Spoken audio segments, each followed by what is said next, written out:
Angela Carter's The Company of Wolves. One beast and only one howls in the woods by night. The wolf is carnivore incarnate, and he's as cunning as he is ferocious. Once he's had a taste of flesh, then nothing else will do. At night the eyes of wolves shine like candle flames, yellowish, reddish. But that is because the pupils of their eyes fatten on darkness and catch the light from your lantern to flash it back to you. Red for danger. If a wolf's eyes reflect only moonlight, then they gleam a cold and unnatural green, a mineral, a piercing colour. If the benighted traveller spies those luminous terrible sequins stitched suddenly on the black thickets, then he knows he must run. If fear has not struck him stock still. But those eyes are all you will be able to glimpse of the forest assassins as they cluster invisibly around your smell of meat as you go through the wood unwisely late. They will lie like shadows. They will be like wraiths, grey members of a congregation of nightmare. Hark! His long wavering howl, an area of fear made audible. The wolf's song is the sound of the rending you will suffer, in itself a murdering. It is winter and cold weather. In this region of mountain and forest there is now nothing for the wolves to eat. Goats and sheep are locked up in the byre. The deer departed for the remaining pasturage on the southern slopes.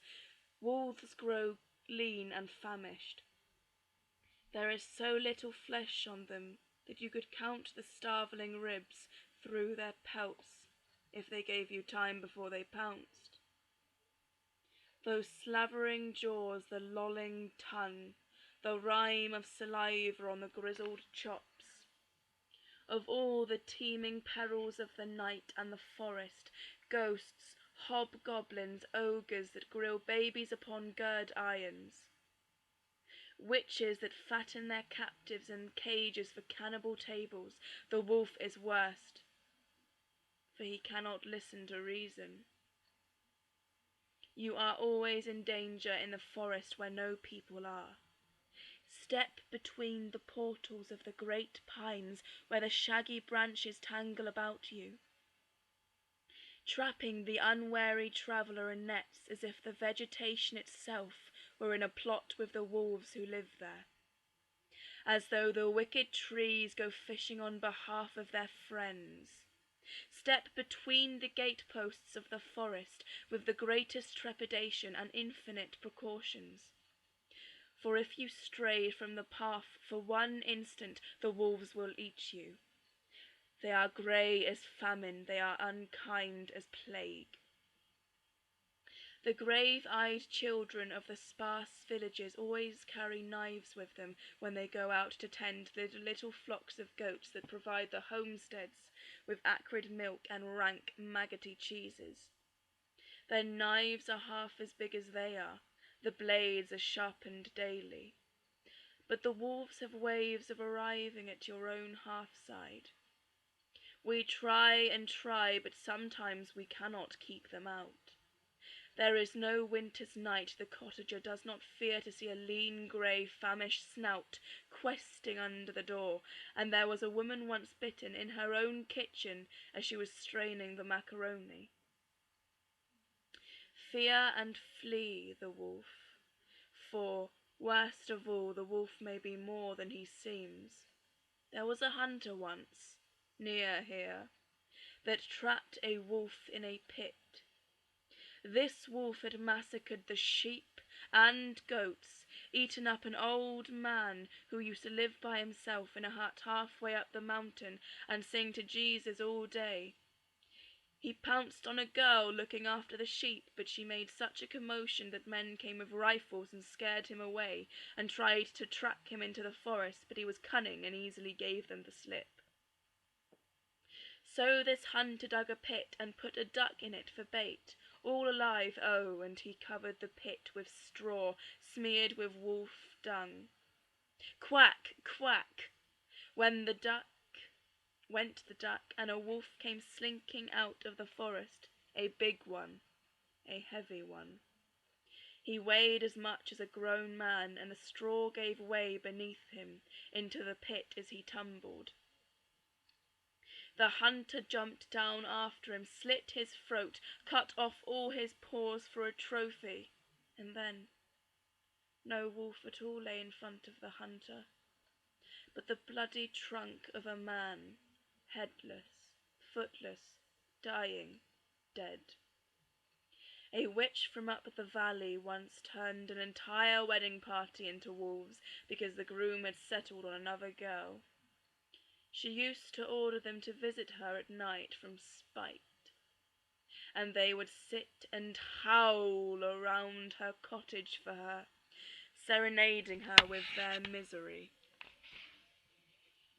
Not so very long ago, a young woman in our village married a man who vanished clean away on her wedding night. The bed was made with new sheets, and the bride lay down in it.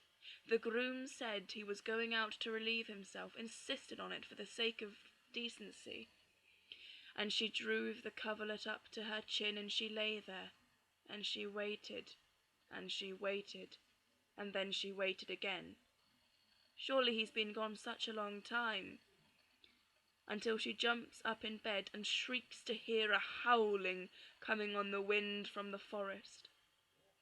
That long-drawn, wavering howl has, for all its fearful resonance, some inherent sadness in it, as if the beasts would love to be less beastly, if only they knew how, and never cease to mourn their own condition. There is a vast melancholy in the canticles of the wolves, melancholy infinite as the forest, endless as these long nights of winter, and yet that ghastly sadness, that mourning for their own irredeemable appetites, can never move the heart, for not one phrase in it hints at the possibility of redemption.